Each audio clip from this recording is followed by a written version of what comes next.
Well, I made it to my base camp for the next couple of days in the Swan Mountains. It's just a lovely, moody fall day. Oh my gosh, the light is kind of all over the place, and got this beautiful lake that I'm camped at.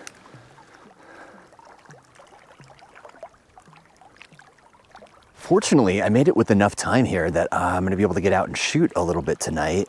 My plan is I'm gonna stay here 2 nights and shoot sunrise at the lake, maybe both mornings. I think they'll be really great for light on a peak that is just over there. We can't quite see it, but it's behind this little hill. I think this could be quite a good place for sunrise on that peak with the reflections and such in the lake. And for sunset, I'm gonna head up here to this ridge. This is actually the Swan Crest, the actual continuous ridge of the Swan Mountains. I'm gonna go up there tonight and probably tomorrow night too. I'm really curious to see what that view is like, because it's about 4,000 feet above the Swan Valley floor, looking over to the Missions. I think it'd be a great sunset location with views of Holland Lake and the whole Swan Valley. The other great thing that I'm really curious to explore is the larch up here. They are all golden. They look really, really pretty. So I want to go up and check them out and probably incorporate them into the compositions. Not a bad place to spend a couple of days, man. I am excited. I'm gonna shoot up there tonight, and then tomorrow I'll go out on a long day romp up the mountains and see, maybe get up a peak on the Swan Crest and then shoot sunset up there as well. I'm gonna pack up my stuff quick and head out.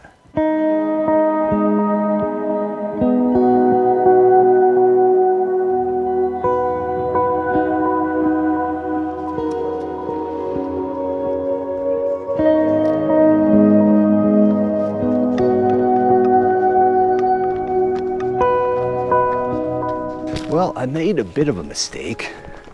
Well, maybe not a mistake, I just didn't know. I followed the trail over at the pass, which is right below me now.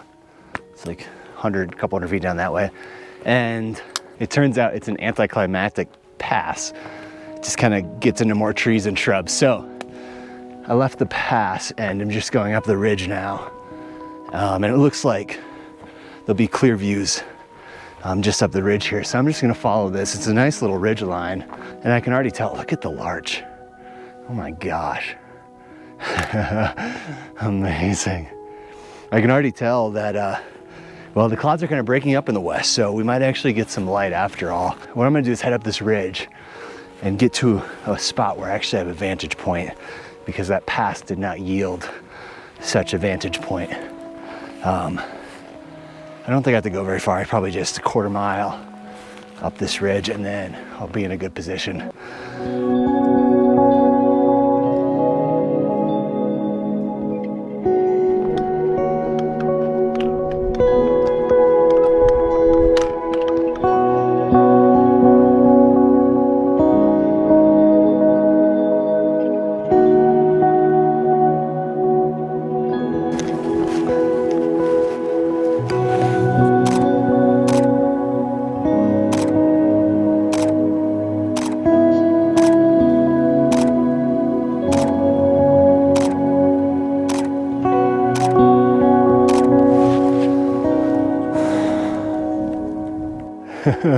Wow, this light is so good. It's so good. I think this is working. The only thing I'm not sure about is the foreground. Right now I've got these rocks in here that are getting some nice light. My fear is that they are too distracting because they're fairly bright on the gray scale, and when they're catching light, they're just extraordinarily bright and might be a little bit distracting. So we'll see what happens with those. Maybe the light will move off of them and remain in the rest of the scene. That would be ideal. They wouldn't pull the eye as much, but still be an interesting grounding element as rocks in the foreground. We'll see. That's a lot to ask for. We'll just take what we can get. Oh, nice.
So I found a scene I'm gonna commit to for the rest of the evening. It includes this little baby larch. Look at this little guy, all by itself. No other larch in sight on this ridge. It's in the frame on the left side, and then the rocks kind of lead down into the big stand of golden larch, which lead down to the lake, and then the mountains and sky beyond. And what I'm waiting for is that light to get thrown back into the larch stand. There's no way, the sun is already set behind the ridge behind me, so this baby larch will not get any light, unfortunately. Or fortunately, I don't know. It's just not gonna get light. But there's a good chance that stand of larch will still get light and bring it alive, and maybe some dappled light on the peaks as well, or the sky in the background. So at the moment, there's no interesting light in the scene.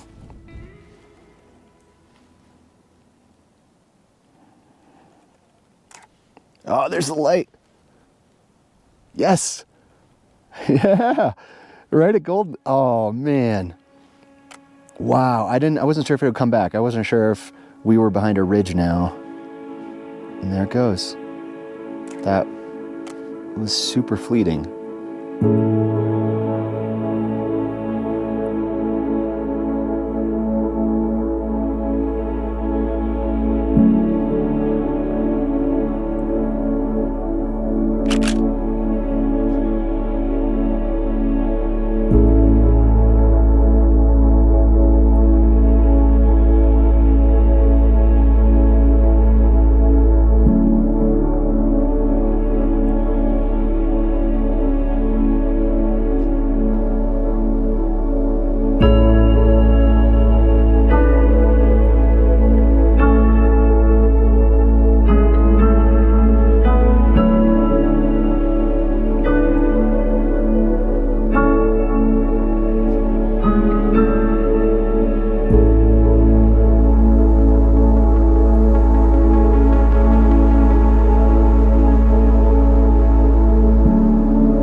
Getting into my tent last night, I heard a lot of splashing on the shore of the lake about 150 feet away.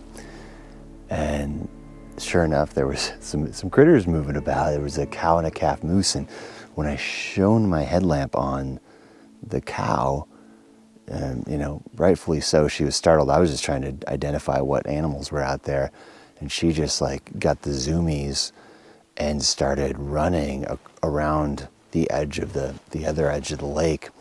And I didn't know how deep or shallow this lake was. I just assumed it was like any other subalpine lake. It was pretty deep, kind of shallow at the shore and then gets deep quick. But apparently where I'm at, it's very shallow because it looked like she was running on water, because she was running in the middle of the lake and just seeming like she was running on the water. It was unbelievable. And I quickly turned off my headlamp because I didn't want to bother her. So I just got back to camp and made some coffee, and now I've got some great breakfast entertainment. The cow moose is still out there. She's just munching away, eating her own breakfast. I'm not sure where the calf went, but I think it might have just walked over the little rocky outcropping here. I love watching moose. They're just so single-minded when they are in this mode of eating. Nothing can really distract them. I mean, she looked up at me very briefly when I walked back to camp, but then she went right back to eating. I did get a photo that I really like of her, with the fall foliage and the rock behind her. It's really simple, but classic fall in the mountains.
as predicted, I got here way too early. If I get up there way too early, I'm gonna get impatient. I thought it might take me 2 hours walking at a nice little saunter.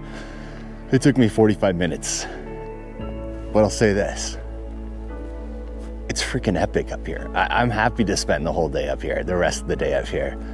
The views in every direction are really, really special. It's super, super rad. And the wind has dropped and the temperature's actually relatively mild for, I think I'm at about 8,200 feet, 8,000, 8,200, something like that.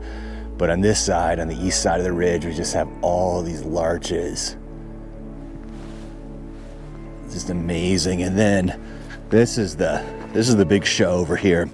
And although the larches in the Swan Valley are not yet turning, the view is still just incredible right here of Holland Lake, about 4,000 feet above Holland Lake. Just amazing. One of the main reasons I wanted to come up in this area was to see this view. I've looked up here for years to this ridge and lookout area and thought, gosh, that seems like an amazing perspective on Holland, and indeed it is. This is incredible, and I'm so glad the weather's fairly mild. Otherwise, I think it'd be unpleasant to be up here for too long, but I guess, you know, it's gonna be about 4 hours that'll be hanging out up here. I don't know what I'm gonna do, but I'll figure it out. I'm gonna certainly drink in all of the views that I can.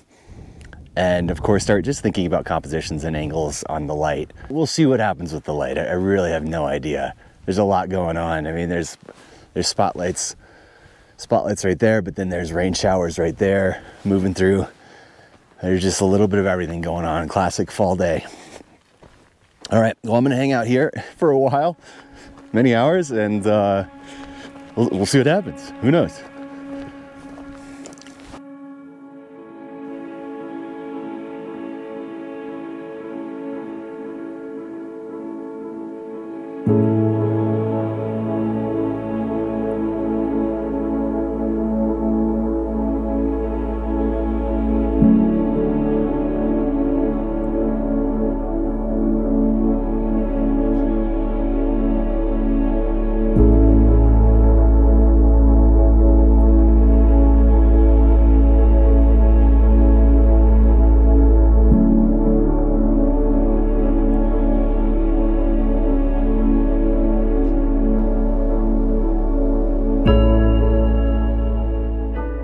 Okay, something really amazing just happened. Amazing for me, it's only happened one other time in my life. It just had the specter of the brocken. I'm filming now because it might happen again. But this happened to me 2 years ago when I was in New England on top of Mount Marcy, the high point of the Adirondacks. And similar situation actually, I got there 2 or 3 hours before sunrise. I got up there way faster than I thought it would take. So I was just sitting there shivering, waiting for sunrise on the top of Mount Marcy in very similar conditions to this, where the clouds were blowing up and over the top, but they were dissipating down the other side, and mostly the top of the mountain was clear, but the clouds moved all around and the mist was just below the summit at all times, but never on top of the summit, just like it is now. And when the sun rose, it cast my shadow into the fog. And then there's a glory around it too, a little circular rainbow around the shadow that's cast into the fog from the sun. And then in the difference in New England was there was also a fog bow where it was like a proper, you know, arc rainbow over the glory, over the specter, the brocken. It was really wild. Here, it just happened without the fog bow, where my shadow was cast into the fog and there was a little glory rainbow around it. It's not an uncommon thing in the sense that it probably is possible every day somewhere for that to happen, but you just got to be on top of a mountain or in an airplane. Airplanes, it happens a lot too, where the shadow of the airplane is cast into the clouds below, and there's a little glory that shows up around the airplane. This is only the second time I've ever experienced it in person.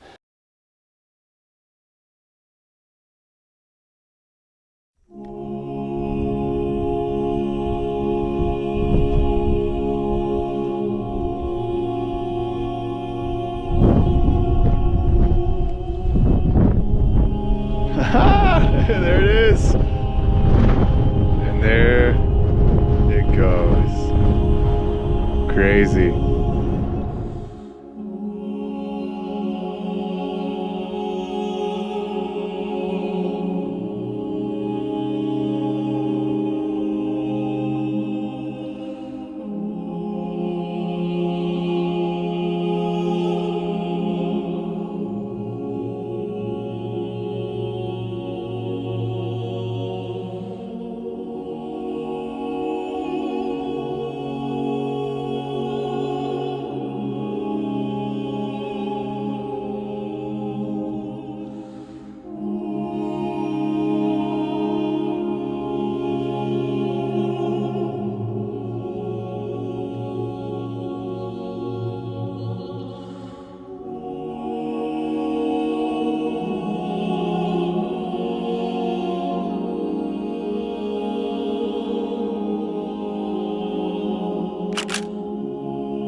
It's important to say goodbye to ghosts. Goodbye, Spectre. Thanks for visiting. Thank you.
That was pure carnage. that light was unbelievable. That was so crazy. All the crepuscular rays spotlighting at the end there over the mountains. I've never seen anything like that. That clear of rays feeding and blending between the seams in each of the mountains. The spotlight came exactly where you'd want it to go in a place like this. It came right onto Holland Lake. It had a perfect beeline. Oh. This has been a glorious day for the ethereal. We had Spectre the Brocken visit us, and then we had some heavenly God beams shine down on our subject. That was unbelievable. I mean, look at the carnage here. I was just running around for the last 20 minutes while this was recording. And I've got memory cards I had memory cards I had to replace. I've got a lens just lying about with a filter on it. Filter's open. Tripod's over here all by itself. Who knows what it's doing? It was doing something, some sort of shot. But I was running all over the place between that rock and this one, and then a little bit over here for a composition. Oh my gosh. That was amazing. So worth the wait.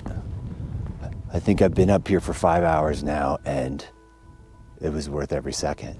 I mean, I had a great time in the other hours, not just the action-packed part. Wow.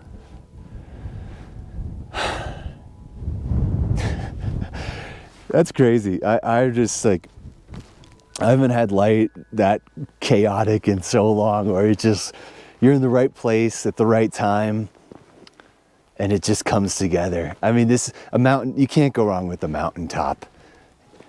You got 360 degrees to run around and find angles of light. I have so many images. I can think of 4 distinct images from up here that I'm really excited about. And it's rare that I get excited about one image. I'd be worried if people started wandering up here at this time of day, they would think there was some sort of camera garage sale going on, because there's just junk everywhere, man. Okay, well, I'm gonna pack up and start heading down.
Good morning. I fell asleep again to the sound of the moose dredging the lake. It was really pleasant, just soft splashing around. It was lovely. I had such a good night's sleep. I was buzzing about last night's shoot. It was so special. I got out and I tried one composition up the trail a little ways. I just couldn't get it to work. So I came back closer to camp to the area I was yesterday. And I think I actually found something I like. And with the complete reversal of events, there are virtually no clouds in the sky today. There's just a few that keep capping Carmine Peak, which is really great, gives a little bit more interest to the sky. But the upshot is we're just going to get beautiful, direct golden light right at sunrise, which is just a few minutes away. What a lovely morning. What a great way to end this trip. I've said this about the last 3 trips in the last 3 weeks. They've just been such a gift. Just to be able to come out here and bask in the peace of the woods and the mountains is such a gift. To be able to walk here, to be able to feel good out here is just such a gift. When I'm back home and I'm in the city for a little while, I start to just feel this creeping anxiety coming in when I'm walking around town and I hear all the machines working and building and cars and constant traffic of which I participate in, and the noise, the sounds. It gets to be so much, and I'm like, what is wrong with me? What is going on? And then I come out here and I feel at peace. And so if I can tap into what it is that's out here that provides me peace, and I think what it is just the feeling of just being around things that humans have been around from time immemorial. All the new technology is great, and I use most of it, but there's a disconnectedness that comes from it, I feel, that allows and creates space for that anxiety to creep in because we're detached from what naturally, evolutionarily, brought us connection to a life well lived, which is a connection to land, a connection to place. And that gets lost when you're in a house on your iPhone watching YouTube. These are all things I'm saying because I do all the time when I'm home. And it's not natural. It's not natural. That's what I'm saying. This is natural. Sure, the wilderness can be and is a violent place. Animals fight for survivals. Humans have fought for survival and still do in areas of the world just to live in the elements in the wilderness. It just feels like we're at a point where we have so much great modern technology to make life out here comfortable. Clothes, boots, camping equipment that make camping and being outside very tolerable and comfortable if you're okay with a little bit of discomfort. And then once you can get past that, once I get past that after a period where I feel stuck, I just feel this sense of freedom, like the ultimate freedom, not freedom like America or democracy type freedom that is so often touted and described, but a freedom of thought because you can hear yourself think, a freedom to roam because there is seemingly infinite places to just roam without bumping into a fence, construction, or cars. It's a total sense of freedom and peace. Those are the 2 words that come to mind when I'm out here and thinking about these places. Just amazing. Oh my gosh. I'm talking a lot and my batteries are dying. So I'm running out of space, I think, for footage. So I'm going to finish up this shot as the light comes. Then I'm going to pack up. Then I'm going to bask in the sun for a little while, drinking some coffee, letting my tent dry. I'm going to walk out of here back to the chaos, but I'll be refreshed for a little while. I'll feel peace and freedom for a little while. And then I'll need to come back here. That's the cycle of modern life, it seems.